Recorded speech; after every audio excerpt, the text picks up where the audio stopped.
ఏ రాష్ట్ర ప్రభుత్వాలైనా ఈ రకంగా భూ కేటాయింపులు చేసేది ఆ ప్రాంత అభివృద్ధి కోసం, మంచి ఎకనామిక్ యాక్టివిటీ డెవలప్ అవటం కోసం చేస్తారు. కాబట్టి ఆ రకమైనటువంటి నిర్ణయం తీసుకున్నటువంటి ప్రభుత్వాన్ని గాని కేబినెట్ ని గాని తప్పు పట్టాల్సిన అవసరం లేదు అని ఇంత స్పష్టంగా హైకోర్టు తీర్పు ఉంది.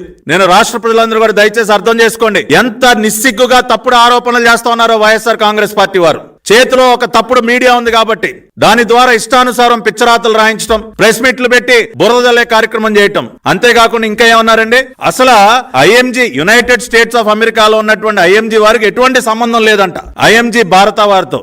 యునైటెడ్ స్టేట్స్ ఆఫ్ అమెరికాలో ఉన్నటువంటి ఐఎంజీ అకాడమీస్ ఫ్లోరిడా వారికి ఎటువంటి సంబంధం లేనటువంటి ఒక కంపెనీతో చంద్రబాబు నాయుడు గారు ఒప్పందం చేసేసుకున్నారంట.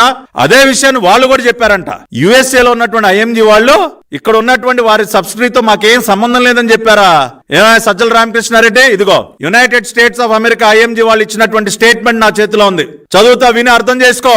IMG Bharata is our subsidiary, says IMG Florida, reiterating that IMG Academies Bharata Private Limited is a subsidiary of IMG East and its own affiliate. IMG Academies Florida officials have sought an immediate meeting with the Chief Minister YS Rajshekar Reddy. మాకు immediate గా ముఖ్యమంత్రి గారితో appointment ఇవ్వండి, మేము వచ్చి చెప్తాం, మేము స్వయంగా ఆనాటి ముఖ్యమంత్రికి చెబుతాం. IMG ఫ్లోరిడా తరపున మేము వచ్చి ఎస్ చంద్రబాబు నాయుడు గారు ఒప్పందం చేసుకున్నటువంటి IMG భారత మా సబ్సిడరీ, మాతో సంబంధం ఉన్నటువంటి కంపెనీ, మేము సహకరిస్తున్నటువంటి మా సహకారంతో ఏర్పాటైనటువంటి కంపెనీ అని నేరుగా ఆనాటి ముఖ్యమంత్రి రాజశేఖర రెడ్డిగా చెప్తామని చెప్పి స్టేట్మెంట్ ఇచ్చారయ్యా.